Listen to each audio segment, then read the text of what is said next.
Welcome, everyone, to the Infinite Star Connections podcast. This is the official launch of season 5, everyone. Yes, that's right. We're starting a brand new season with your host, Jeff Demers, and myself, Vivienne Chauvet. We are giving really a unique voice to our intergalactic, interstellar star brothers and sisters. And this is what we do. We always bring unique guests, deep conversation. We go beyond the matrix. Welcome to the beginning of a brand new season. And we are extremely grateful for two exceptional guests today. Not just one, but two, directly from Journey to Truth. Please welcome Tyler Kiwala and Aaron Kahn. Thank you so much for being here, gentlemen. Thank you Thank for having us. you. We're excited to be We're here. excited and honored to be here. Thank you so much. You are most welcome. I'm already getting woohoo launch of a new season in the chat room. And I want to welcome all of you who's watching from everywhere. We have Simon, we have Leslie from Glastonbury, UK. We have Enya from, of course, Germany with love. We have people from all over the US. It's incredible. Everybody's joining us. Welcome, everyone. Thank you for being here with us. It's going to be amazing.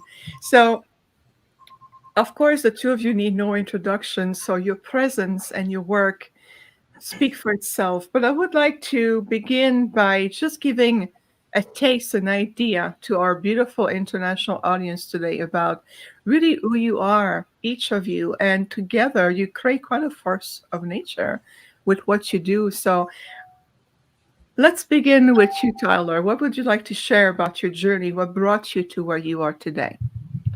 It's it's a long story, but I'll keep it in a nutshell. And it's very interesting that Aaron and I found each other and we started this podcast because we have two completely different backgrounds in a lot of ways.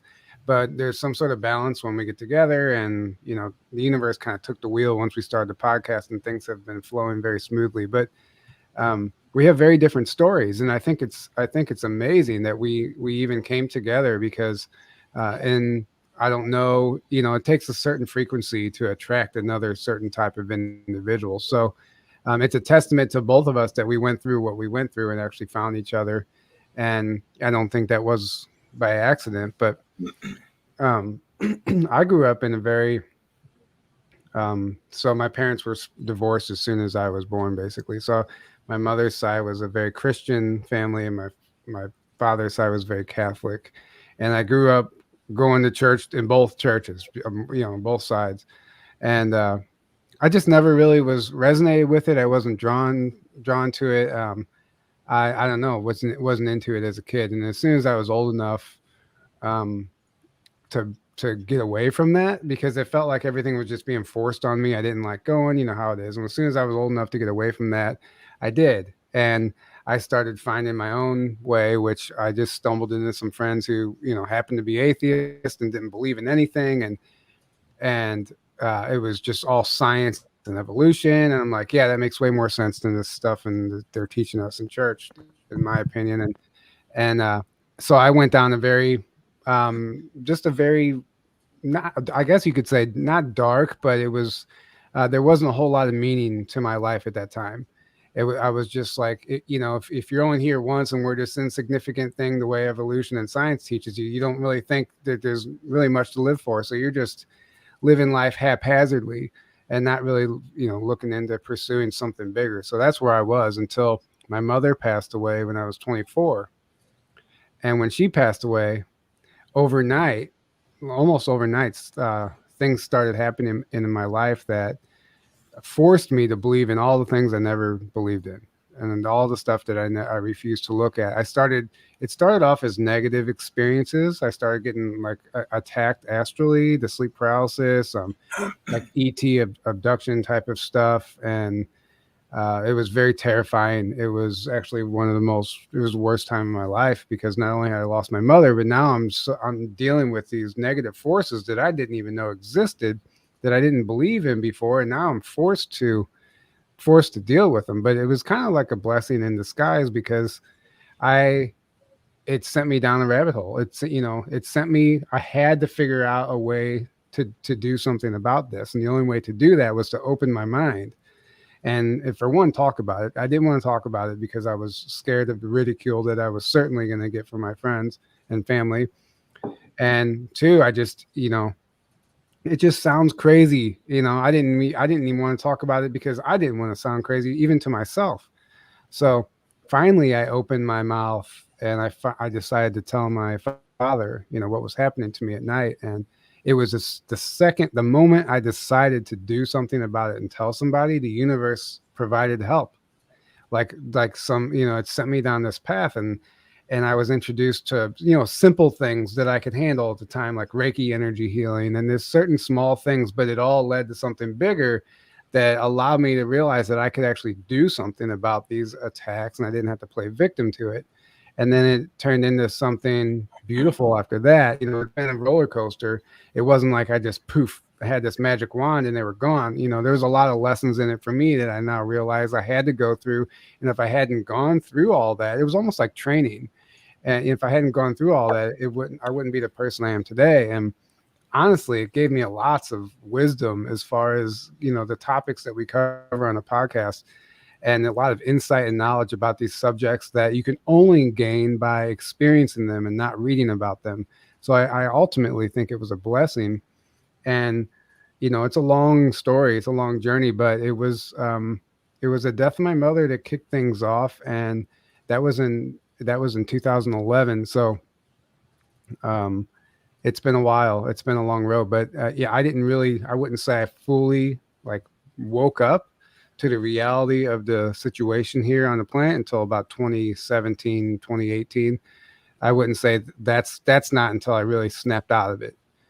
And I finally just embraced it and went down, I just, here's my old life and here's my new path. And all my old friends were over here thinking I was nuts and needing intervention and all that stuff. But, and on this path over here is where I eventually met Aaron, and that's how Journey to Truth started. But, I don't know if how much you want me to get into or how much time we have, but I'll turn it over to Aaron so he can, tell his story.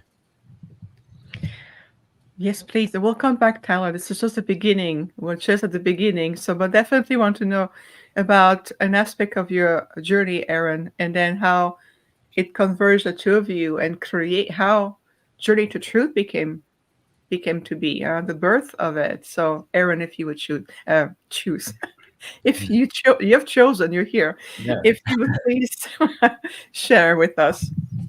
Absolutely. So I guess I'll try to be as brief as possible with my story and then go into how we formed Journey to Truth. So as Tyler said, we almost had opposite in a way upbringings. Not really, because Tyler, you said you had Christian family, one half Catholic and then the other half Christian, but you were kind of just forced to do it, and then you didn't resonate, and then you got away from it. Whereas I went the other route. So I had a very Christian family. I grew up we went to this huge Baptist church, and I embraced it. I did the other route. So I became very devout Christian, and I had an older brother, a few years older, that I was always kind of following his footsteps and looked up to him and stuff.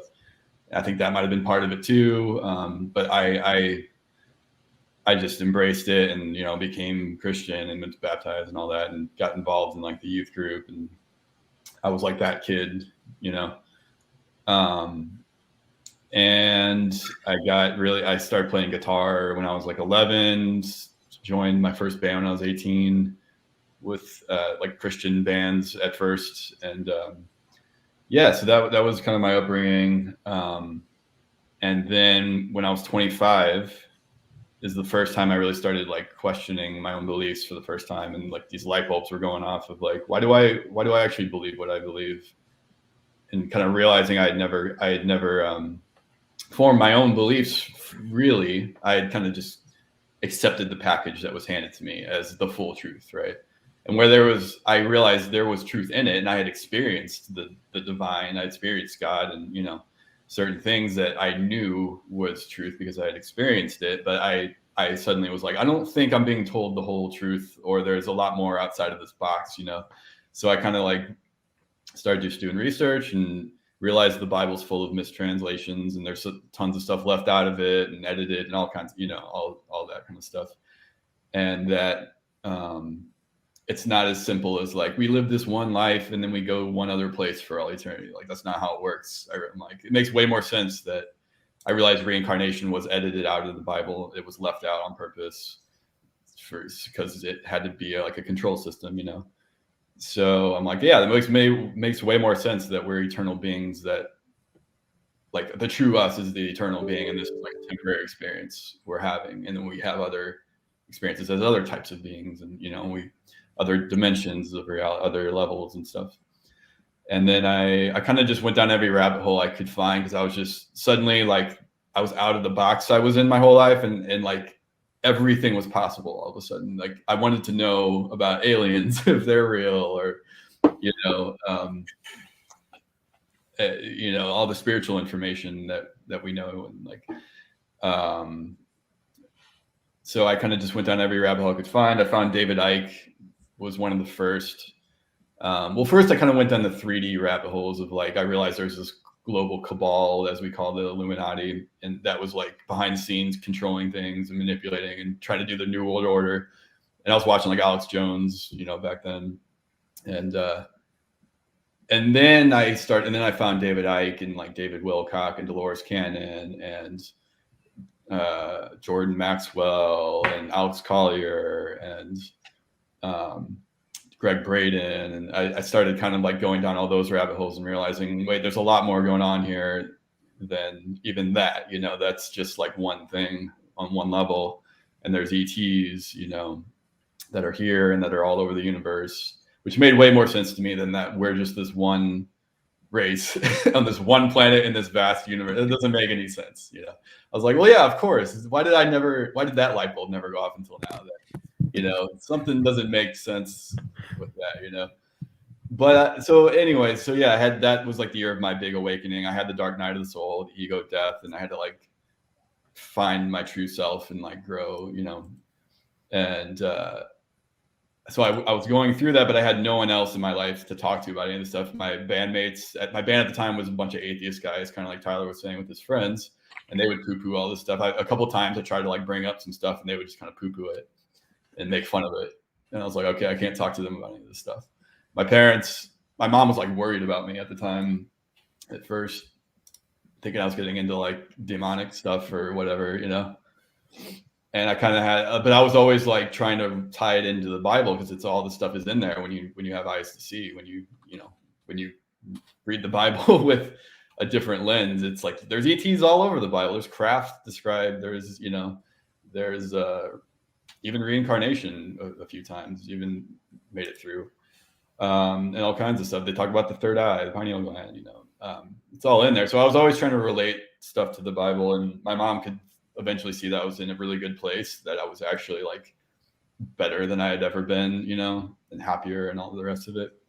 So, and then my dad started like watching Ancient Aliens and getting like, he's like, he fully believes in ETs and things but he still holds on to the Christian narrative, like Jesus is my savior. But he's like, I can talk to him now about ETs and a lot of stuff that my mom just doesn't, she can't, she can't go there. And she won't go beyond just like the 3D kind of political stuff. And that's like, I'm like, Mom, there's so much more going on than just that, But anyways, I spent about 5 years in isolation with this information. And then I went to my first conference in 2017 in the Mount Shasta area called Eclipse of Disclosure. And it was like Corey Good and kind of his people he was working with put it on at the time. And that conference pretty much changed my life again. Like that was like the next point where my life was changed, because I connected for the first time ever with people like all of us here, like on that level, and it just completely changed my life. And that's all I wanted to do from that point on, was to keep connecting with people that were at that level, And the very next year, that conference moved to Loveland, Colorado. And it was kind of like the sequel to that conference, so to speak. And that's the conference I met Tyler at. And he was there with his dad. And I didn't know either of them at the time. they were like about to go on this hike. It was at this beautiful ranch, and they were about to go on a hike just like on the property, and they were just asked me to go with them. And I was like, yeah, sure. And then found out we all lived in St. Louis, so it's a total synchronicity. So that, I don't think it was a accident that that happened. It was like the universe divinely orchestrated it. And so Tyler and I, after that conference, started hanging out, and we wanted to do something, didn't really know what, and I had the idea for a podcast, and it just kind of like clicked. Like, yeah, that's it. That sounds like, we just knew that was it. So had no idea what we were doing. We just jumped in, started, made a decision to like do it once a week.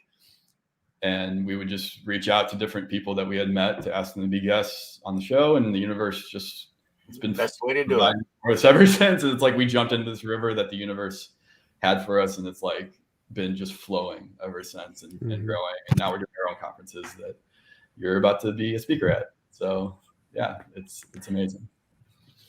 Incredible. I want to see, I just want to observe two synchronicity here, or two parallel. First, both of your background are very similar. Beginning, it's just Tyler, you went like out of it first. Aaron, you embraced it. And I went, yeah.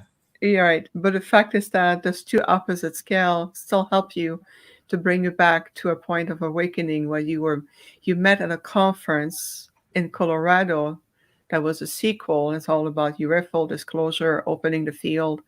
And that's synchronicity number one I'm observing. Number two is that Jeff and I, us too, it was through a conference, but it was Contact in the Desert at the time.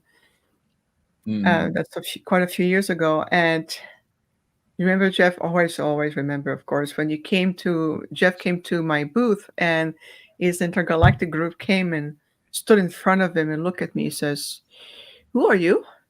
What do you want with him?"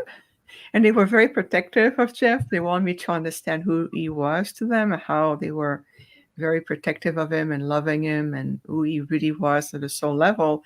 And that was the beginning. And us too. One day, my Octarian father says, "Well, you will be creating a podcast around the voice of the star beings, and your co-host is going to be Jeff." I'm like, "He is?" "Yes, he is." And at the same time, Jeff was receiving similar message from his Ponte group going, "Oh, you're going to be out there speaking." And you go like, "Oh, no way." He goes, "Oh, yes, you are." And then our message, we sent each other emails talking about it. And that was the beginning of the Infinite Star Connection podcast. So I just want to observe the synchronicity. Don't you think, Jeff? Any thought about that? Yeah, actually, I was just thinking about that too, because I actually hate doing this stuff, because I hate being on camera to begin with.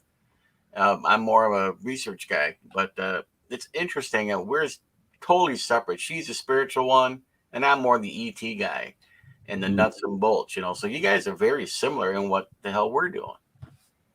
Yeah, absolutely. Yep. And it's both of those things are just different aspects of the truth of reality. It's like it's all connected. They all overlap at some point in time. All connected, right? Exactly. It's not one or the other. It's both. Yeah, right. Exactly. Precisely. The only difference is that my background is very different. I have none of that earthly religion background. For me, it's always been very super cosmic, and my family have always been super embracing the intergalactics, obviously, because they've been in communication with my Arcturian delegations for a long time, well before my arrival. So I have a very different experience, but I love to hear both of you, your journey or your beginning, and to understand that I can see that at the soul level that you chose to go that route to better understand the foundation of what the 3D dimensional matrix reality is made of, for you to emerge from it and says, "Oh, wait a minute, I'm going to choose to step into a higher form of consciousness." And I think it's you, Aaron, who mentioned both. It made never sense to me to know that the Earth was an isolated planet with the only life on it. It's completely irrational if you think about it. Yeah. Right. So I got a question for both of you, and there's no orders. You can go by any of you at any time. After this awakening, and then, of course, the conference, Shasta, then Colorado, and moving on to Journey to Truth, have you had personal more direct in interconnection or an experience with a star being or an extraterrestrial being. Yeah, I have. I mean, that's kind of how it started for me was the experiences, but they were the bad guys, right? The negative guys. And it wasn't until I realized I could do something about that then the good ones showed up. And it was something that innately I always knew, like even growing up I was into Star Wars, all the sci-fi. I believed in the ETs, Bigfoot, the paranormal. I believed in all that stuff, which is ironic. I think I ended up falling into the atheists category because I felt like I never fit in, and I would always change who I was to fit in with a certain crowd. So I liked these people and I just changed who I was to fit in with them. And that's kind of how I fell into that. But it was always in me. So as I woke up, I realized, this is it wasn't that hard for me to realize it because it was always there. It wasn't like I had this pushback. So I did. It was in 2018 when you start listening to interviews and people start talking about all of these encounters, and like you just dream about, like, man, I would love to have some sort of experience like that. Even though I did have a lot, actually, I just didn't really consider it at the time to be that profound until I look back on it now. But the first real encounter that I had was I had this inner earth, well, this being that I believe was from inner earth, phase into my house, into my basement, in the middle of the night. And it's this whole amazing story. And she gave me this telepathic message. And that was the first time I'm like, okay, like I had to go back to the drawing board. Like I knew, I believed in, some of this stuff, but you don't ever expect it to show up right in front of you. So you try and explain it away a million different ways, but what happened. And that was only the beginning. I've had experiences up on craft. I've had, suppressed memories come back of missions I've been on, places I've been. It's quite a story, and that's why Aaron and I are actually both individually writing a book right now to tell that story. Although I have no idea if I'll ever finish it, but there's a lot that's been happening. So, and to answer your question, yes, I have encountered a number of different beings at this point. And it's been pretty amazing, sometimes terrifying, but it's all part of it. And I think everything is just like a stepping stone to get you to the next level. Yeah, now, people ask me that too about, are they real? I said, when you come face to face with an extraterrestrial, I am not talking about a gray. I'm talking about an actual physical touchy-feely ET. It does change your perspective on everything. And most of the time it's for the good. But I can totally concur with that. Yeah, and the first time that woman appeared, it was, we're talking about you said the grays, which is a very That's just very lower yeah. lower dimensional 3D drone program life form, Well, there's many different types of gray-like beings. There's not just one, but what right, most people say when they say gray is what you just described. Well, I mean, there's a reason that the gray head alien is literally everywhere you look in society. Like that's the one that they want you to think of when you think of ETs. They don't want you to think of another human-looking higher dimensional being that looks almost exactly like you, but just maybe subtle differences. And that's who phased into my basement. But it wasn't fully physical. It was like she had to change the density of the room in order to show up, and it kind of froze me. It was almost put me in a mild state of paralysis. But I look back on it now, and I really think that she had to somehow shifted the density of the room in order to even show up as much as she did. She remained transparent the whole time, and I guess the upper 3/4 of her body is the only thing that actually showed up. I never did see her feet. It was almost like a scene from a movie, like a ghost or something, appearing into your reality. And I look back on it now. I was like, I don't think these higher dimensional beings can actually exist in our dense reality. And I think that maybe they do something to alter the state of the surroundings so they can appear sometimes.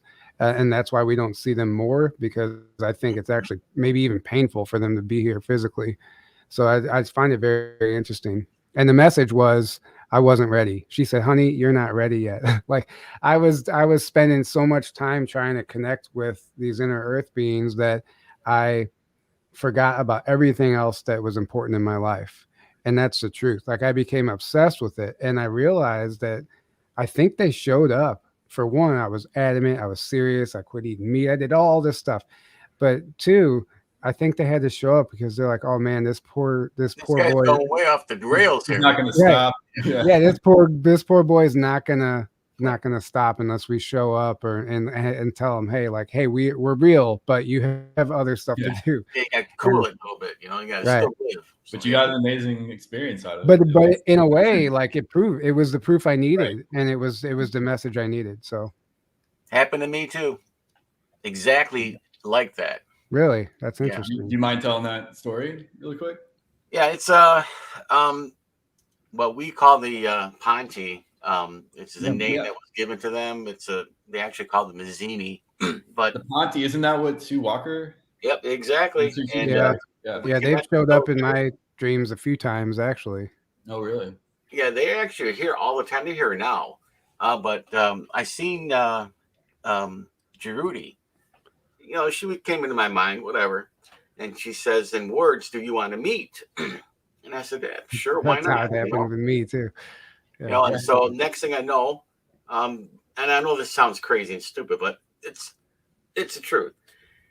I'm in my bathroom, and she appears right in front of me. It was like the scene on the last scene of Ghost, right? And she's there. I'm like, holy cow! And the most beautiful thing I've ever seen in my life. You know, she had that little aura thing going on, and she looked very similar to what Sue portrayed. You know, but that could be the way that I wanted to see her too. So, but I asked her if I could hug her, and she said yeah. And when we hugged, there was this information of so much download that it was just too powerful to dissect. And then after that, it was just like I was a totally changed guy. I mean, I was a biker guy and everything. I ain't even doing that stuff no more. You know, I just wanted to get down to the realism of, you know, what the hell is going on in the universe, us, where we're at, and what my message is, what my mission is now, is to help people understand and accept what they see. But it was wonderful. And it only lasted like I'd say maybe a couple of minutes at best. Right. But it was truly life changing. I believe it. Yeah. And I remember when Jeff and I met at Contact and Desert many years ago. I got to see his group because Jeff sat in my. First, let me tell you that I didn't believe anything Vivian was doing. I'm sitting there watching from afar, and she's doing all this stuff and everything and whatever. And I'm like, that's a load of crap, you know? Until I went up there, and then I said, you know, I got nothing to lose. Hey, why not? You know, but no, it's the real. I mean, she was a real deal. It worked. Yep. Thank you, Jeff. This is why we are hosting a podcast together today, because we know, and I know. Opposites. That's the beauty about us, and you'll find out about Tyler and Aaron that Jeff and I are really opposite, like the yin and the yang, but combined together, it's the unity. It's bringing the uniqueness, and it just works. And I know our delegation, they put us together, just the two of you, when you met at that conference, and then you hang out. You knew. So thank you so much, Jeff, for that. Aaron, did you already share? You were about to share your experience. Well, I haven't had any that I know of, at least, direct experiences with ETs. Unless I've had some dreams where I think I potentially might have. I just don't, I'm not 100% sure. Because I've had dreams with ETs and on like craft and stuff, and I'm like, was that just a dream or was that, was I actually there? So there's been a few of those definitely. had a lot of UFO sightings, not anything close, but like, lights moving around in the sky. My most profound one of those was in the St. Louis, when I was still living in St. Louis. And I was with a friend, actually. We were just like talking at night outside, or actually we're in our cars, and it was like January. And in the sky right in front of us, these three lights converge from different parts of the sky, and they form Orion's belt formation, and they stay there for like 3 or 4 minutes. And the brightness of them is kind of like fluctuating a little bit. Like, it clearly wasn't stars. I mean, they moved, came in different parts of the sky, stayed there in like the Orion's belt formation. Like, it was like they were just trying to say hi, or hey, we're here, kind of thing. And then they slowly went away after about 3 or 4 minutes. And we were both people that were like on this level talking about this kind of stuff. So it's almost like they were trying to say, hey, we're here, guys, to both of us, I guess. I don't know if they were saying we were from Orion, or if they were just, that's kind of like a very recognizable, the most recognizable part of a constellation that everyone knows, I guess. So I don't know if that's why they did that. I don't think there was no missing time or anything. I don't think we were like taken or anything. I think it was just, hey, what's up? We're here, kind of like confirmation. So that was pretty cool. But I've seen tons of, in Mount Shasta, like every night I'm there, we'll see, tons of craft, as I'm sure you have. And went back when I, been to East Eddy Ranch a few times, tons of activity there. And I've seen orbs with my naked eye a couple times. And Orbs, oh my God, had a couple like minor Sasquatch experiences.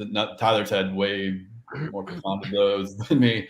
Tyler's had way more experiences than me, and more crazy ones for sure. But I've had a few like little minor things. But I get downloads, a lot, where I feel like they're like giving me like a download, or like these like synchronistic things will happen, or like it's like the universe, I guess you could say, is like showing me, hey, here's the answer to that, or here's the next step for you, or here's what you asked for, kind of thing.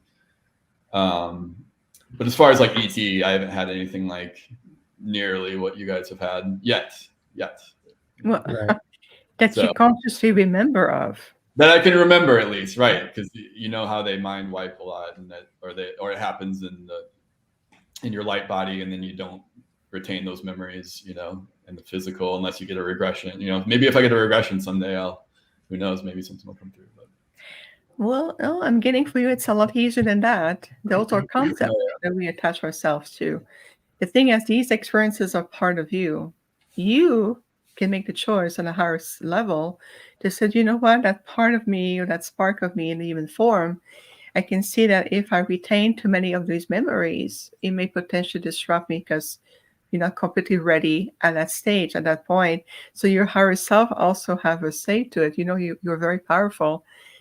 Our intergalactic communities, they're not all that powerful. We are too. And that's why we're here, to remind you, to teach you of this. So you choose to block yourself from certain memories, because it's simply not the right timing for you. But you don't need regression for that anymore. All you have to do, you can ask, now I am ready to retain more conscious memory, and I only retain what really served my highest and greatest good. And that would be fun, maybe, to experiment that way. Just a little layer. Yeah, thank you. I'll have You're to welcome. Right. Just put on your paint on your forehead. I'm ready. And then go, Right. and then go to bed. Right. That's a thought. Or maybe a bit more practical, to put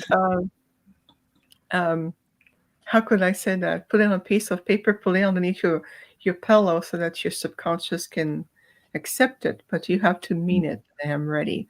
So that means that all aspect of you has to be in alignment. No fear.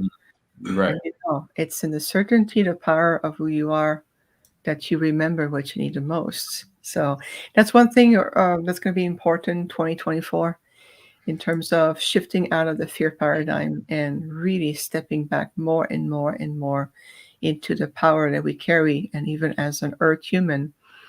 In fact, I want to circle back to the beginning of Journey to Truth. Remind us, how long have you been doing a podcast together? 5 years almost in February. Almost exactly 5 years. Yeah. Yeah. Wow, congratulations. Look how Mhm. much it's grown. Thank So you. you're so welcome. So I'm just curious, and I'm sure maybe Jeff, you may have the same curiosity. Over the last 5 years, you have interviewed a variety of absolutely exquisite guests, conversation, enlightenment. I mean, you travel to the journey well beyond this matrix. For both your perspective, what you feel that's extracting essence of what you've learned the most so far to the podcast and these interviews. Um, we just actually we were interviewed not that long ago, and we were asked a very similar question, and I would say the biggest takeaway for me, like the information's amazing, right? It's just incredible, and it's amazing to be in a position to where we get to talk to all these people and ask them questions, not just talk to them, but ask them questions to satisfy our own curiosities. But I realized that the biggest takeaway is the constant reminder, like having that conversation every week. I realize how crucial that is because I started talking to other people, like they'll watch a podcast or they'll listen to something or watch something, and it'll be amazing, life changing information. And they're like, yeah, I need to do that. Yeah, that's true. But then they turn it off and their baby's crying. They have to do this. All of a sudden, life distracts them again. And then they go back to life. They go back to work, and then they forgot. Maybe a month goes by and they didn't retain, or really the information from that episode didn't register, right? And I realized that it's so important that, like, how, first of all, grateful I am that we get to have the opportunity to have that constant reminder every week that this is a reality, and it's not just something we heard on a podcast one time. Like, we're living this reality now. But I realize how important that reminder is, because even though when we interview somebody, I'm like, yeah, that's right, that's right.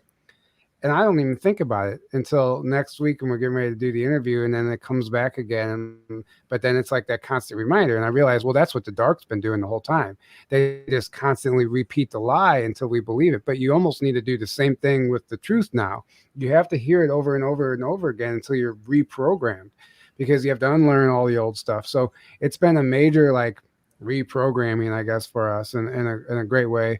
And it's been a healing journey just as much for me personally as it has been for the audience. And, and they've gotten to watch us grow through the years. And it's just been like this awesome, amazing family. And I think it's incredible that we get to experience that with everybody. And, that's the biggest takeaway for me, is just the growth and the healing and the journey itself. The information comes second, but it all plays together. That's a Yeah, good way to put it. Exactly. Mhm. well said. Really well said, Tyler. It is that daily practice, and even in the chat room, people are like, yes, practicing in corporate. Remember to remember. I like that. From Elsa here in the chat room said, remember to remember. And this is not just, some kind of inspiration thing you heard on a podcast, an interview, or in a conference, and you come back home and you kind of push that on the side like it was just separated, a different reality than the one you're returning to. No, it's Right. all interconnected now, right? And I had to be honest with myself too, because even though I'm the host of this podcast and we're talking to these people every week, and I knew all this stuff, at one point I realized, am I applying any of this information? Like, and I was like, if I'm honest with myself, no, I'm not. Like, and I wasn't applying what I was learning to my life.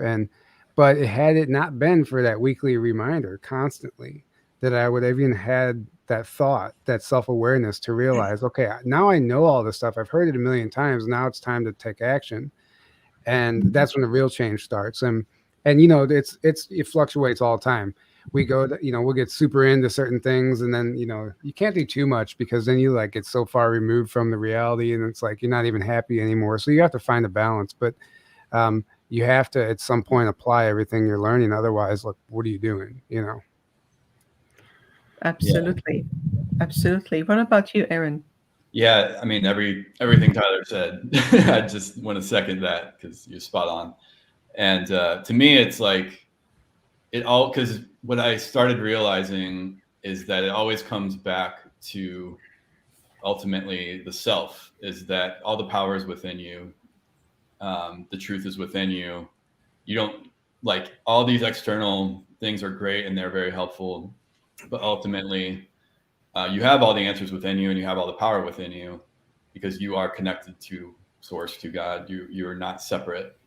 So we have that power within us, and that means there is no external savior. There are beings and people helping, and we need relationships and communion with others, by our nature.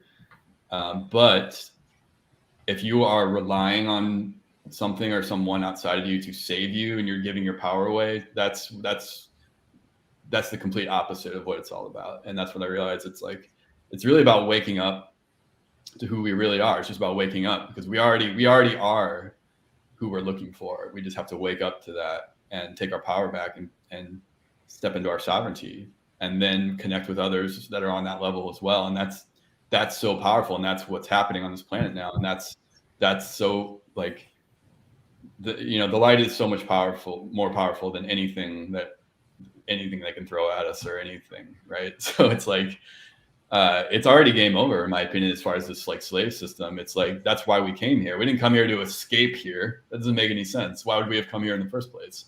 Because you hear about a lot of people, they're like, oh, I can't take it here. I'm never reincarnating again. I can't wait to get out of here. And it's like, well, then why'd you come here in the first place? We came here to be the change. We came here to be the light, and that's what's happening. And we're grounding that light and that energy onto the planet right now. And the ascension is happening. We're here for that, right? And New Earth and all the things we hear about, I do truly believe that is real. And that's why we're here, to be a part of that change and to help with the shift. And to me, it's always about realizing this is a temporary experience, but it's a powerful one, and I'm having it for a reason, and it's not meaningless. And our true self is so much greater than just this one body that we're in temporarily, right? It's an experience we're having, but our true self is the real us, and that's where all the power is. And if you can connect to that, that's it right there. But then live from that place. Don't escape here, because it's not about escaping the 3D or the temporary experience. You're having it for a reason. It's like, do you walk into a movie and then you're like, oh man, I just realized this is just a movie and it's not real. I'm gonna leave now. It's like, no, you came in there to see the movie, or right. It's the only analogy I can think of at the moment. But yeah, it's like, we're here, to bring heaven to earth, not to escape, to go back to heaven. It's like, we're here to bring that here. And the old is just making a lot of noise on its way out. It's just making a lot of noise because that's what happens when you're moving from this old, really dense, controlled system reality to this very higher level, this higher vibrations and energies. It's not going to be just a super smooth. Like, there's going to be a lot of bumpiness, in that transition period, and that's where we're at right now. But it's not going to last forever.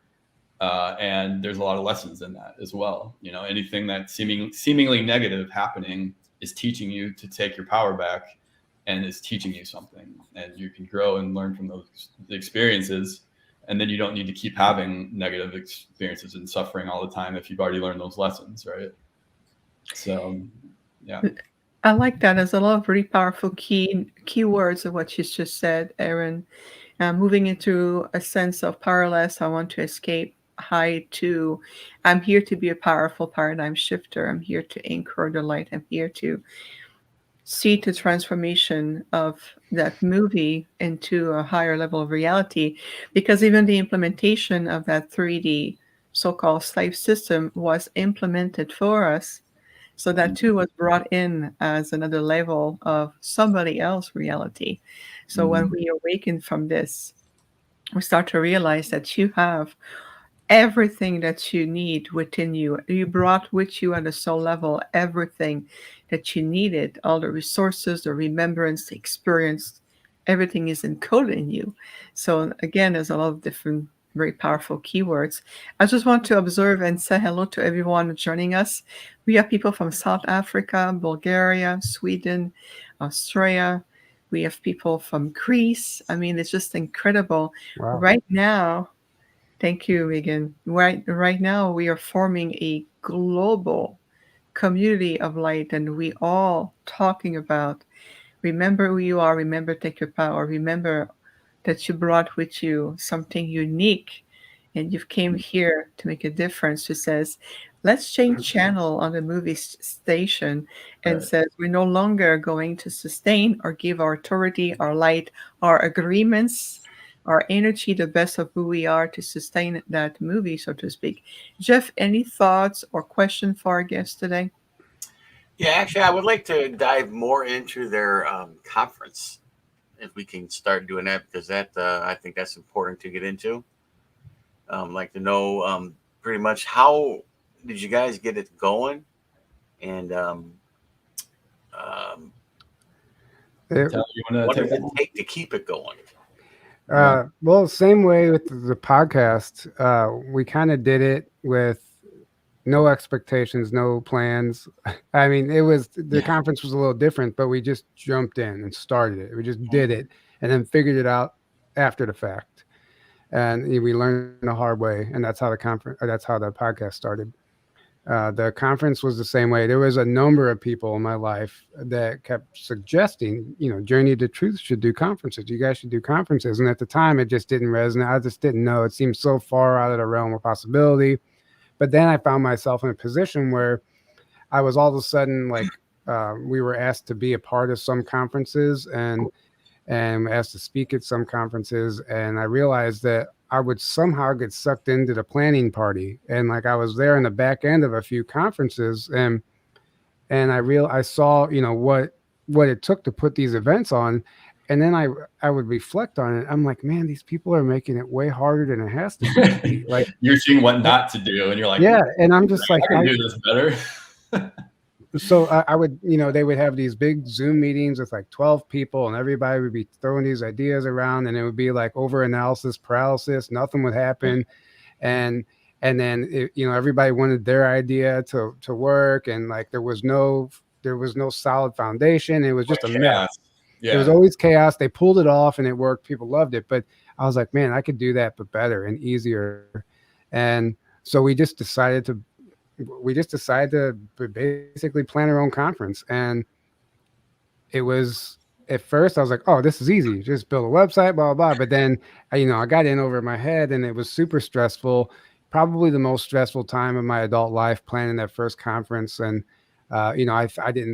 I was super sick to my stomach financially. I didn't even think we were going to like break even. And I was just well, you were kind of doing everything on your own in the first one. Right. And you didn't really know what to expect, so it was all right. new. And yeah, that's why I'm systems in place yet to like handle emails or anything coming in. It was just like you're just like running around. But it was a learning experience, and I'm grateful for it. But it was the whole point of the story is that I just jumped in like here, put the flyer out online, and then it's like if you ever seen Wayne's World, if you book them, they will come. Like that, I always think of that. Like that's exactly what it was. It's like, that's what okay, it was. here's the speakers, and here's the venue, and here's the poster. Now I have to actually make this a reality. And but now, like we're on the third one, and it's almost effortless, just like the podcast is becoming or has become, and not effortless, but it's just flowing. It's easy and it's a well-oiled machine. Yeah. And it was just something that, we know the experience we had when we first went to our first conference and how life-changing it is. And you walk away a new person, literally tears come to your eyes when you have to leave those people because you found home. It feels like home. These people that you just met somehow feel more like family than your family. And it's just this beautiful thing. And I know how important that is. And so we just want to basically create that. Like the speakers and the information is like a bonus. The whole purpose of the conference is the experience to get together and to be around each other energetically and like meet the people that you see online you never even seen them from the waist down. You know what I mean? Like you only like, do you even have legs? I don't know. Like, or even seen them at all sometimes. Right. Yeah. And like they're like, oh, I'm so and so that you've seen on like social media or chat and the YouTube chat. Like, oh. And the reality of the situation is you don't really know somebody until you meet them in person either. And you get to spend some time with them. And sometimes like people that you love and follow, you meet them in person, like, oh, they're not really who I thought they were. And then sometimes it's the opposite. Like you're not expecting much of somebody. And then it's they're this amazing person, but you just would never know until you actually unite and physically hug people, and just the energy is contagious at these events. And I think honestly, if you get the right recipe, it creates a massive wave. Like it creates a ripple effect across the entire planet that the dark doesn't really like. But that's why we're doing this. It's really about that ripple effect that it creates. So I don't know, Aaron, if you want to expand on that, you can. Yeah, well said. Exactly. And it's like activating to everyone there as well. I feel like it's like everyone gets activated, right? Everyone gets energized and activated, and it's a lot of times it's like the kick they needed, or that you need to do your mission, and you suddenly realize what your next step is in your mission to do. And I've seen that happen so many times. After somebody goes to the conference, it's like my first conference, like I said, that's basically what happened to me. I got activated, I feel like, and then like every other one, it's like it always happens every time. I go to one of these, and Tyler and I had been to enough by that point that we started doing them, that we knew the type of conference we wanted, and we knew like how to do it. That was like not just, we didn't want to do just a conference in like a hotel in the middle of the city or something, which some are, it's just surrounded by concrete. And it's like, those are fine, but it's not the vibe we're going for. We want to be closer to nature. We want to be not super cute. Like Contact in the Desert is great, but there's like 4,000 people there. It's just like a massive sea of people. And I went once in 2018, and it was great. I loved that.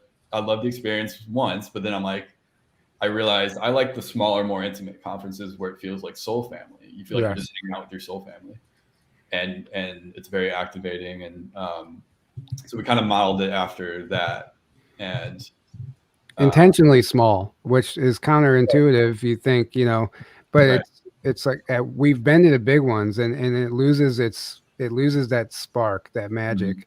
At a certain like point where it gets like too big, and it's like, it loses something, right? Exactly.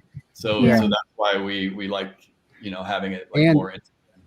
And Journey to Truth would have never happened if Aaron and I didn't go to a conference. So I mean, like you never know who you are going to meet and what opportunities are going to come out of traveling and going somewhere.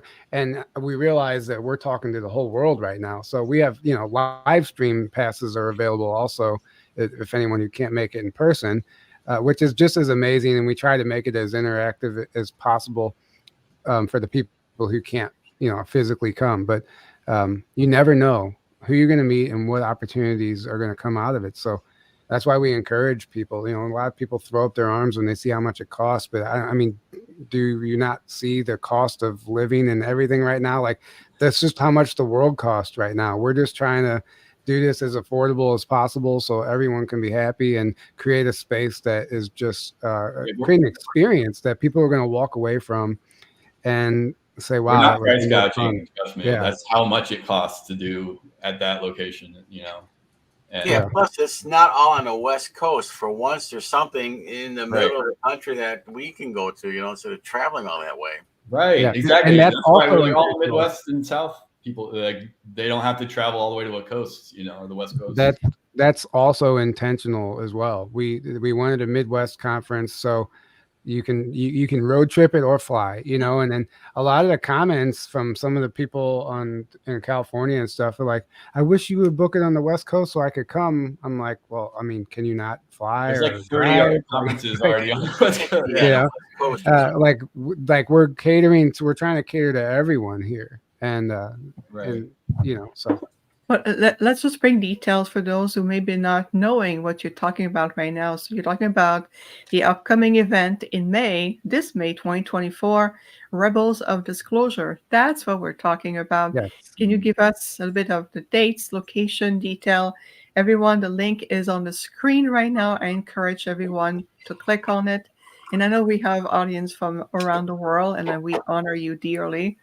And did I understand correctly there will be also live streaming from the conference? Yeah, Yes. yeah. So, yeah. Sorry, we're talking about all this. It's in that we Yeah. didn't tell you the dates or where. So it's May 13th through the 16th. It's a 4-day event in Grafton, Illinois, which you might not think of Illinois as like an ideal place to visit, but let me tell you, like this, when you're here at the Pier, it's at a place called the Pier Marquette Lodge and Conference Center. It doesn't you don't feel like you're in Illinois. It's absolutely beautiful. It's right on the river. It's a wooded area. It's like its own retreat. You're away from all the towers and the cities and Mhm. the internet's not the greatest there, but that's the trade-off, for having a beautiful resort. So um it's the tickets are available. There's a 4-day pass. You can get single day passes. There is a meal plan option, which the meal plan includes breakfast, lunch, and dinner buffet every day, drinks included. I mean, it's a desserts. I mean, it's everything. It's like Worth all it. you can eat and some for 4 days. It's a fantastic meal plan, and or you can bring your own food. That's also welcome as well. And then the live stream pass is available for anyone who can't make it in person and join us virtually.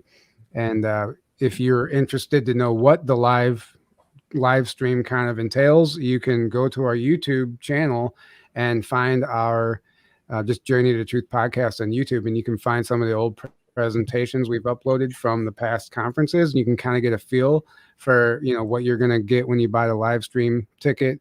But the only difference is that you'll actually be able to be interactive on Telegram, and if the speaker does a Q&A at the end, the live stream participants will also be able to ask questions too. So that's kind of a cool feature, since they can't be there in person.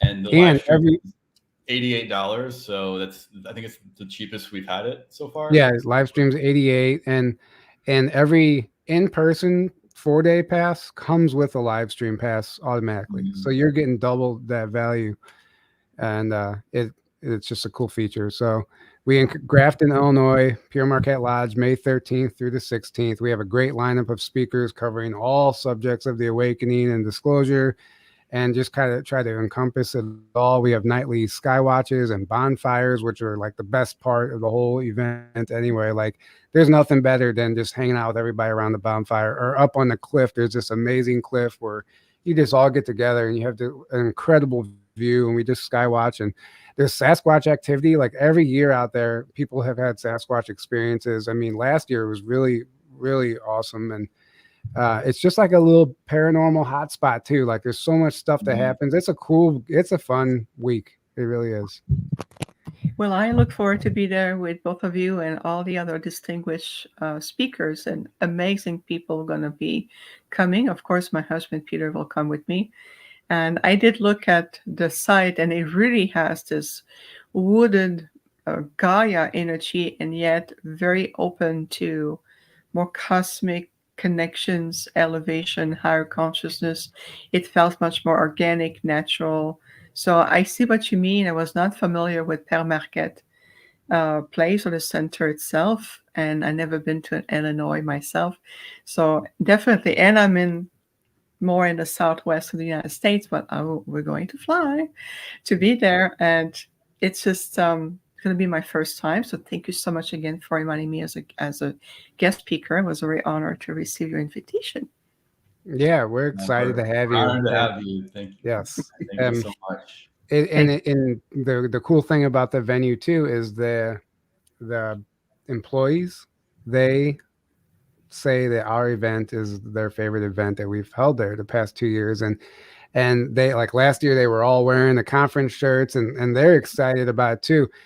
So it's like everybody's on the same page there, and there's not this resistance between the staff and the event. Like they're into this stuff too, which makes it even better, and it just helps everything flow. So Oh, I can feel it already. So again, everybody, this the link of the conference called rebelsofdisclosure.com. Right on the screen, click, everything is there. It's a beautiful website. You can feel the energy already. You can see the lineup of speakers as well. It will be wonderful to see, on a personal note, to see Jerry Wills again, who I have met several times in the past. It will be nice to see him again, and other amazing people. So, just my friend, if you can drive, come just to stay, would feel the energy. Come, bring your presence. It would be amazing. Yeah, I'm Mm. actually planning on driving down there because I got to get out of here sometimes, so I need a definite break. Yeah, you won't regret it. I No, mean no that from the doubt. bottom of my heart, and yeah, it's fun. Can't wait to see It both of really you is. there. Yeah, it will be amazing. So again, everyone, if you just want to know where's this is, where's the venue, everything is on the website, rebelsofdisclosure.com. So we invite you to check that out. And it really is. It's a great lineup. I agree with you, Shauna. I see a lot of comments. Bonjour, welcome. It's very animated right now. I can tell people are very engaged, and this is awesome. Now, of course, for the audience, thank you for joining us again today for the launch of season 5 with Tyler and Aaron from Journey to Truth. If you have any questions, positive questions for our guests, you can type in the chat room. We'll pay attention and we can ask the question for you. So thank you for tuning in as always. Whew, can you believe that the first hour went by? We still have time, but just to let you know, the first hour just went by. Can you believe it? Right, it flew by. Yeah. Everything's flowing. Yeah, it flew. It's just the energy is really. Speaking of energy, and that's also for you, Jeff. I want to see from your perspective and your experience and what you've learned. What you're feeling about the pulse or the direction of 2024. I really feel that we are just stepping into a brand new timeline. The Arcturian calls it the beginning of a triple gateway of light. And Mm. I just want to see from your perspective, what do you feel the directions of the potential of this year can be for all of us? I mean, whoever wants to go first. You, my Well, man. Okay. um, so it's really interesting. A lot of people, like right off the get go, from the beginning of this year, we have all these crazy events happening all over the world. We have the solar flares going crazy. We have earthquakes. We have, aliens showing up in Miami Mall. We have, I mean, all these. A lot of stuff is just surfacing.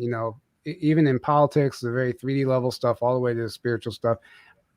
Um, I think the one thing that everybody can agree upon is there's been some sort of energetic shift, like surrounding the first of the year. I've been talking to a lot of people.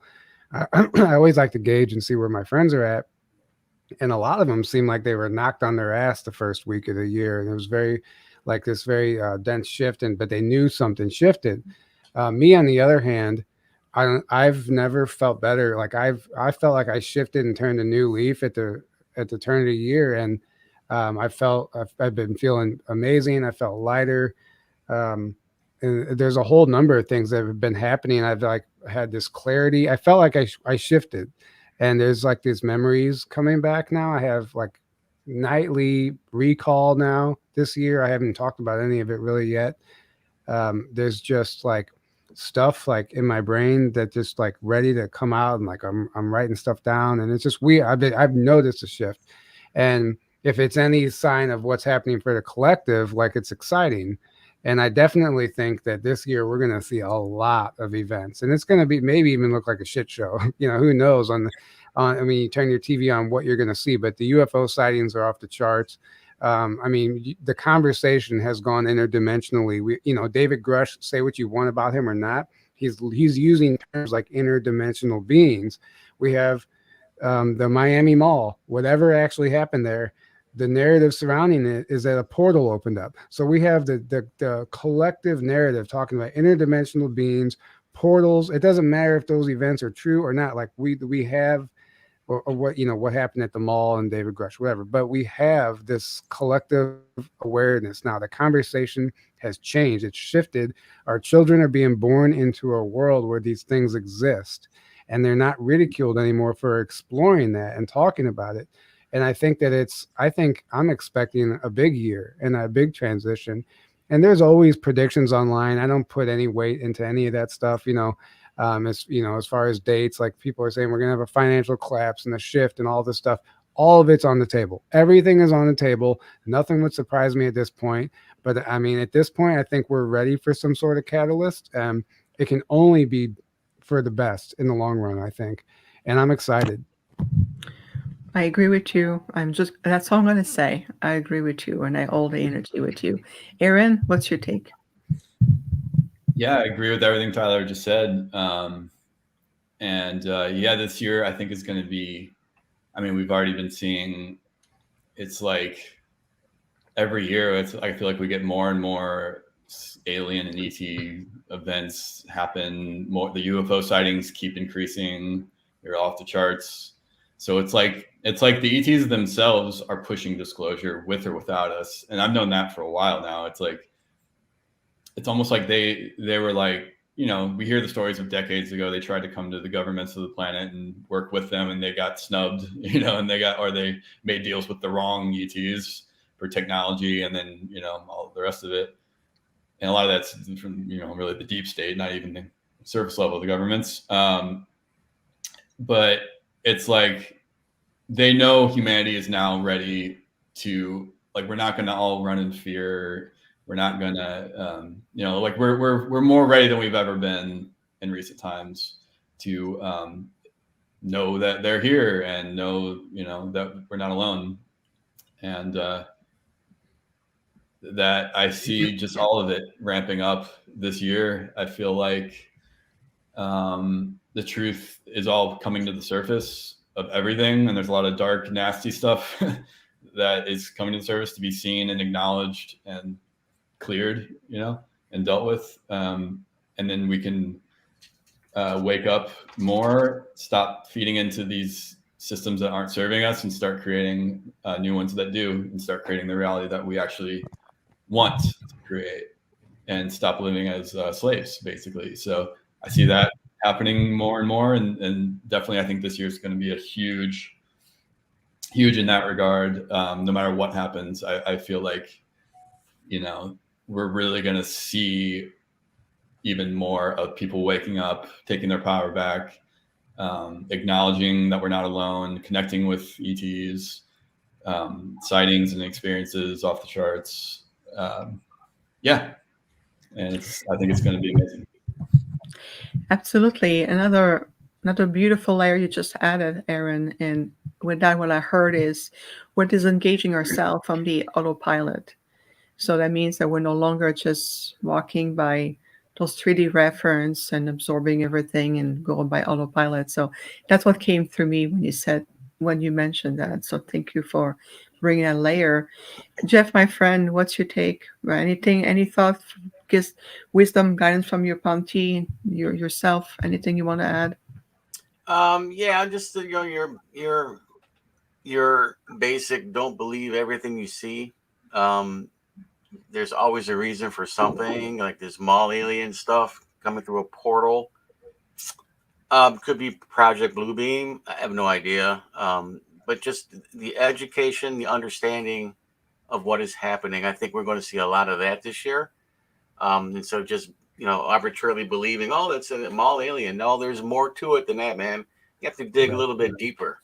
And I think that is what I see happening more.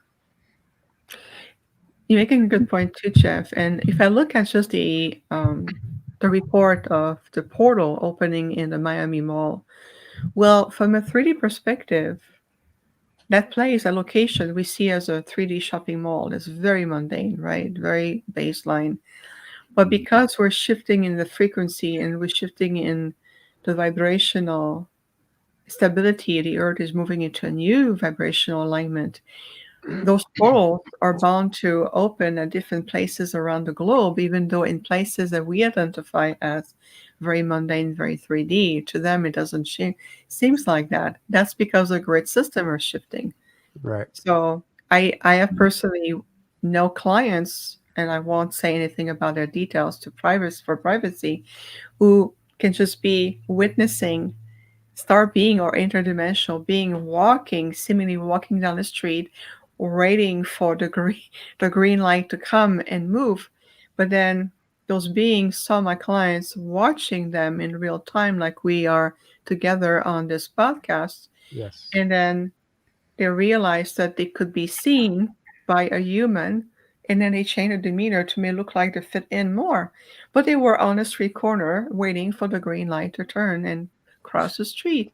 So, what does it mean to all of us, both of us who bring disclosure, podcast hosts like ourselves, great teachers, those who channels, those who really bring the next level of conscious awakening, is that it's just to remind all of you that we all coexisting. We have been all along coexisting with these interdimensional realities.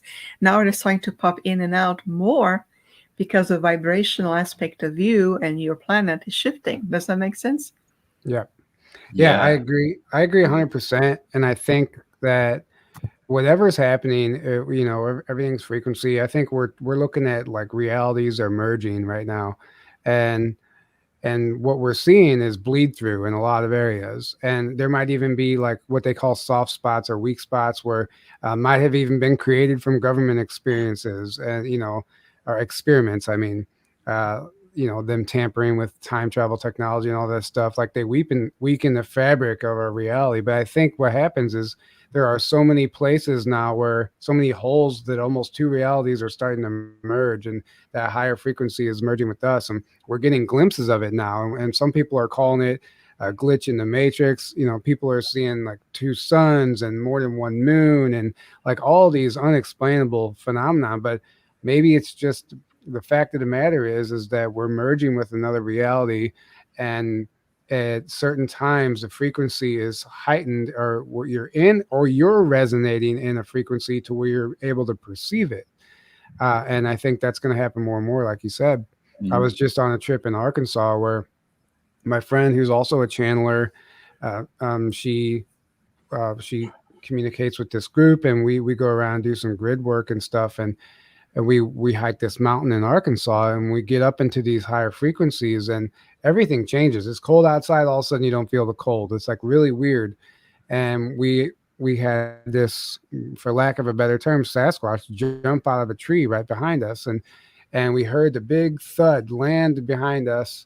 We turn around, the tree's going like this. It's not windy. We perceived and I asked her to ask these beings, like, what was that? And it was like, well, as a relative, you might know them as Sasquatch, but I was like, why were we able to hear that? And they're like, well, you're in a frequency now where you're able to perceive some of them, not fully, but you're right now here in this moment on top of this mountain. All of you collectively are in a belief system, and you're in a resonance to where this stuff exists, and you're in technically their home. And we were able to perceive them, not fully see them, but perceive them being there. And it was so palpable and so real and so amazing. And this part you won't believe, but my friend who was communicating, she literally like phased out. She disappeared for a couple of minutes and had an encounter with one of them and came back. And it was just this whole weird story. We thought we lost her. Our friend went and looked for her, and she was right there the whole time. She didn't know where we went. It's like we're literally experiencing these shifts in reality right now. So it's all there. It's just a matter whether or not we're able to perceive it or not. But I think collectively, as more people talk about it and believe in this stuff, it just becomes part of our reality. Yeah, just like I said, you understanding and accepting. That's the only way that we're going to go through this thing. Right. And know what the hell's going on. Right. Exactly. Accepting, understanding those words of wisdom. And I know you mentioned that in the last podcast. That's exactly it, Jeff. Mm-hmm. And That I comes was from going. Sarah now. That's not my stuff. That is Sarah. So it isn't me. Sarah.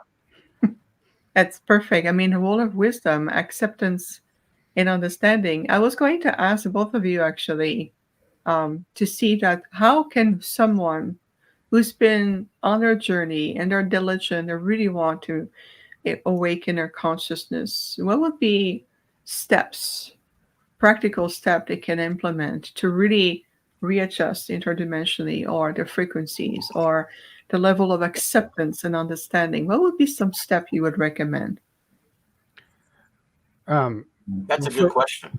Yeah, for one, it depends. It's all specific to the individual and what their path looks like in their journey, and their level of understanding. If it's somebody like way at the beginning of their journey and who's struggling believing in any of this stuff, you might suggest something like a diet change. Maybe start eating higher vibe foods. Clean up, detox your body, and just start on the very surface level, 3D with 3D stuff like that, so they can purge any parasites or parasite glands, anything, do what they have to do to their physical vessel to help them raise their resonance physically. So, and then just be open, and just all you can do is be open to the possibility. And I think maybe suggest a diet change, and then suggest just being open. You don't have to believe it, but nothing's going to change unless you're open to it. And your beliefs are literally your own ball and chain sometimes. And until you can let go of some of those limiting beliefs that are holding you back, nothing's going to change. So I think the ultimately is, right there in the comments, open mind, and maybe physically, just like start taking a little better care of yourself. And once you feel better about yourself, things change in your reality outside you too. Thank you so much. Aaron? Again, everything Tyler said, very well said. Yeah, like you said, it's different for every person depending on where they're at. But ultimately, what's going on in the inside of you is the most important thing. It always comes back to that. Like I said earlier, it's like because we do create the reality from the inside out. It's not the other way around. And it's like, if you're living unhealthy, if you're working a job you hate, if you're addicted to the news, if you're never getting out in nature, if you're just bathing in EMFs constantly, all these things are affecting you mentally, emotionally, spiritually, physically, right? And you have to start connecting on a deeper level with yourself and get in your heart space, right? And start living from that place. But a lot of times it's like, you got to take steps to get there. So it's like, first start eating healthier, start trying to live healthier, start trying to connect in nature more. Maybe stop watching TV and the news, or at least try to go less and less until you just stop altogether. Whatever you need to do, start, figure out what it is you want to do, your passion, what it is that lights you up, and do that. Start doing more of that as much as you can. Mm-hmm. And then eventually have the courage to maybe quit your job, or maybe leave a relationship that's toxic, that's not serving you anymore, that's not good. All these things. And then, like the person said, keep an open mind, and then start exploring the greater reality that, is around us. And, get out of fear. So many people are very stuck in fear, and they're living their whole life is coming from fear, and therefore they're going to keep attracting things that resonate on that level, right? And that's what's going to keep showing up for you if you're stuck at that level. So raise your vibration. Well, it's like, you say that, they'll be like, what does that mean? How do I even do that? Just saying raise your vibration. Well, it's all the things I just said. It's connecting to your heart. It's realizing there is nothing to fear. So it's really just about waking up and taking your power back and connecting to your true self. And then you'll naturally start raising your vibration. You'll naturally start attracting better relationships. You'll naturally start living a life that you are just filled with joy, doing and living. Right. And the magic just unfolds from there, and just stay in that flow state of the universe, stay in the flow state. And even when seemingly negative things happen, because that doesn't mean your life's going to be perfect. All of a sudden you're going to still have struggles and hardships, but you're going to be able to handle them, and you're going to be able to flow with them, and you're going to learn, you're going to realize there's lessons in all of that, and there's actually growth and beauty in those things, right? And then your life will just become there. And I would take it a step further and say, First of all, just remove, like you said, remove all the obstacles, like everything that's holding you back. Like you have to start, but you can't do that until you have some sort of a self-awareness, and that's the key. Like being self-aware of your daily, of you daily, all day long, your habits, your actions, your choices, your decisions, and then catch yourself and have the humility to self-correct when you know you're making a bad choice, or you know you should be eating this or instead of that, or whatever it is. It doesn't matter. You have to have that self-awareness, and you have to start resonating, and that has to be your new base frequency, because then you can start being self-aware in bigger situations, and you can start realizing, like, some of your behavior isn't even your own. It's been, it's like been a coping mechanism because you have these insecurities from this childhood trauma, and you're like, why do I respond like this in these stressful situations? That's not who I am. That's something that needs to be addressed. So you have to be self-aware too. It sounds overwhelming, but it's really not. You just have to start just being present, and one step at a time. Maybe make a list of 12 things that you want to change, and change one thing a month. And in 12 months, you might be a new person. I mean, there's a number of ways to approach it. Love the synchronicity, the synergy between the two of you. Thank you so much, both of you.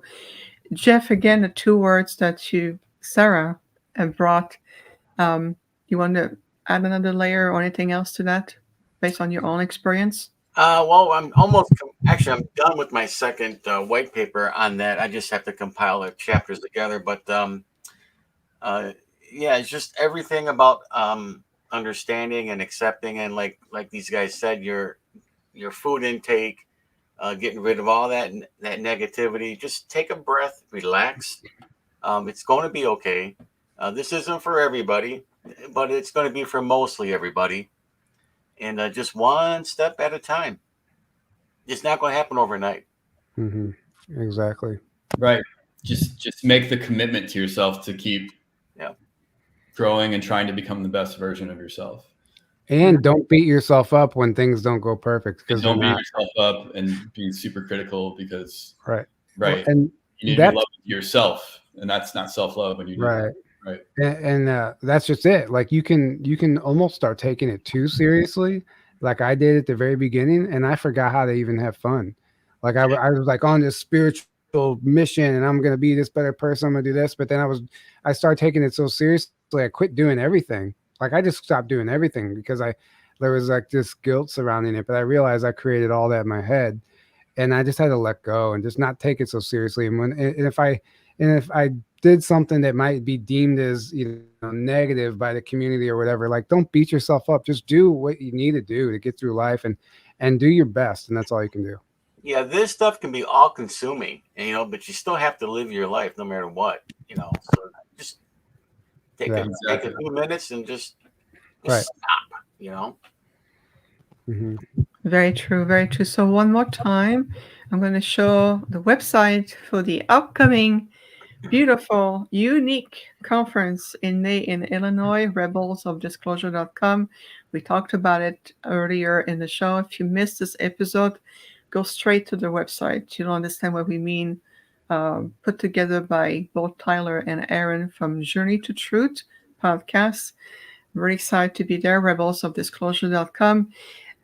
With everything that we just talked, we share your experience, everything.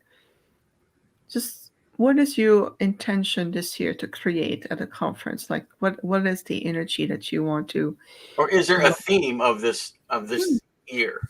Yes. Well, I mean, the theme, I guess, would be in the title. We're all rebellion. It's a rebellion right now, if you want to look at it in the Star Wars terms, right?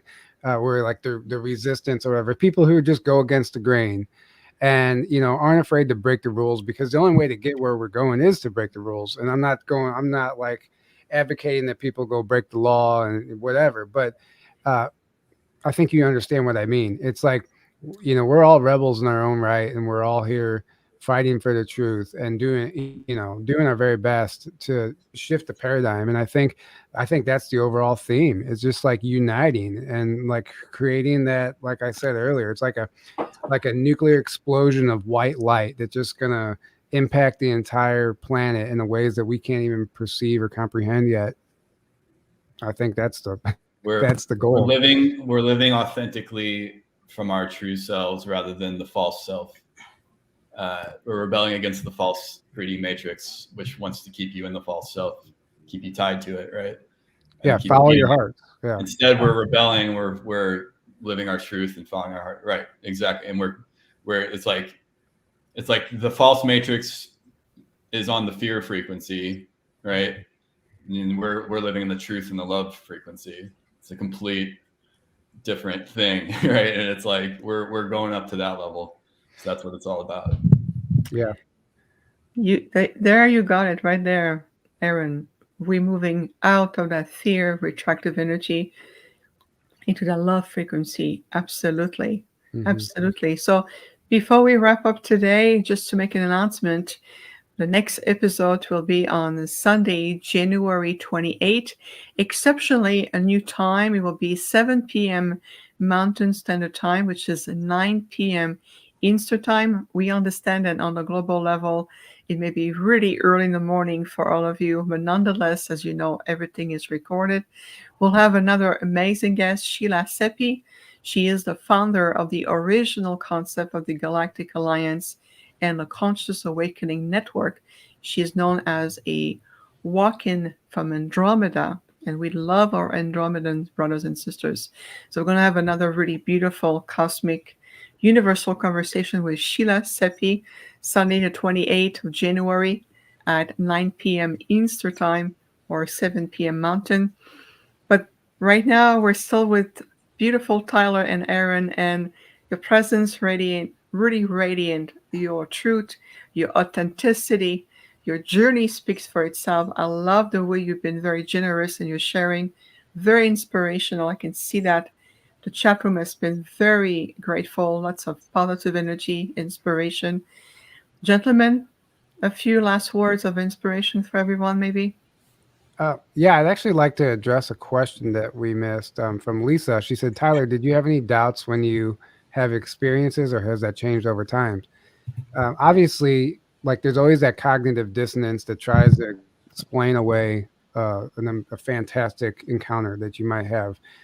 So early on, I used to have doubts, and sometimes you kind of talk yourself out of it. But then I realized you're only doing yourself a disservice. I realized that it's all real. Like I finally realized it's all real. And now when I have an experience, I accept it as exactly what it presents itself, like as it is. And I don't question it. I don't second guess. I mean, I'll second guess if it's like some being showing up telling me I need to do something. I'm like, well, wait, who are you? But I mean, like, you just have to be confident in it and know that it's real. And then, like, if you're constantly second guessing, and you're only going to create that distance between you and where you're trying to go. So just like dive in and know that everything that you think that you were told doesn't exist, it exists. And that self-doubt actually can be detrimental in a way, I think. And it doesn't, maybe sometimes it's not logical. There's like the right thing to do and a logical thing to do. And the logical thing to do, you should be aware of that sometimes, because it might take you down the wrong path, and just go with your heart. I'm glad you caught that, Tyler. Thank you. And that was a really good question. And you're exactly that. So that was very powerful. Aaron, you would like to add something about that? Again, beautifully said, Tyler. And yeah, just really make sure you're taking time to step away from the noise and the chaos and connect with yourself and go inward, and to get into your frequency and get into the love frequency as much as possible. Connect with nature as much as possible. Connect with each other as much as possible, and form beautiful relationships. If you don't already have them, if you do, connect with those people as much as possible, and commit to the truth and commit to become the best version of yourself. And if you do that, and if you stick with it, and connect and ask the universe to what am I trying to say? Ask the universe to show you what you need to be doing, or what you to show you if you don't know what it is or what you should be doing. Like it'll bring it to you synchronistically, and your life will just unfold in a magical way if you can do those things. And just just realize that fear is an illusion, doesn't exist. It's all a mental program, and that love is really all that exists. So it's like, if you can really get that deep knowingness of that, the rest will fall into place. Yeah, beautiful. Absolutely beautifully said. Jeff, my friend, you have to add little words of wisdom or something? No, these guys said it all. I will add on to something Jeff said way earlier. Like you said something along the lines of seeing is not believing, or don't trust your eyes. Like right now, everything can be faked. Like we don't seeing isn't believing anymore. And that's very true. Like even, I mean, I'm talking like there's probably AI out there that can look exactly like a human, and you could have a conversation with them and you wouldn't even know. So, I mean, we did a whole webinar on clones and all the possibilities and deep fake technology and all the ways we can be faked. And then the overall message was, learn to see with your heart and your body. There's a resonance, there's a truth, there's a frequency. The truth carries a frequency, so does deception. And learn how your body responds to the truth. Know what that feels like, so that can be your gauge when you go into any situation moving forward. You don't even have to hear what the person has to say. You can feel their energy, and you can know exactly what they're saying without them even opening their mouth. And it'll save you a lot of time, and you don't have to search externally for the answers all the time. And you just kind of hone in on what your body is telling you in certain situations and learn how to identify what it means. And that's what I'll end with. That's a wonderful way to wrap up our time together today, because we always says use your body as a way of communicating. What does your body feel? What is the feedback? So absolutely, really important. Exact wise word. Exactly. Thank you, Jeannie. Well, I don't know about you, Jeff, but our time together felt like a blink of an eye. We were in a time warp, like what's saying Star Trek, right? Oh, this is fun stuff. Yeah, finally, just good stuff here. And I knew that would be that way. I just knew it. I'm like, Tyler and Aaron, again from Journey to Truth podcast, thank you so very much for taking your time to be with us. I know we're going to see more of you, and really looking forward for the conference in May. Rebels of Disclosures. I told the team, I said, "Ooh, I'll have my badge of Rebel. I can put it right here. I'm going to wear it proudly." Hey, that's a good idea. Maybe I'll get some made for all the speakers. Some Rebel badges. See? And of course, I'm always very grateful for my friend and co-host Jeff, for your presence, being with us, coming so much strongly in your light, your wisdom, and your presence. I couldn't do this podcast without you, my friend. Oh yeah, you could. It's no big deal. I choose not to. So. Oh, and then we have a comment here. I have to show it on the screen. You two should do more shows together. Well, that's a good wink invitation here. I like it. So thank you for the suggestion. That means that we are doing something very good here. So definitely always welcome back here on the Infinite Star Connections. It is from the infinity of our beings to yours that we send you love and gratitude. Well, always remember what the Octurian mentioned. Walk in the certainty of your light, everyone. We will see you next time for another amazing episode.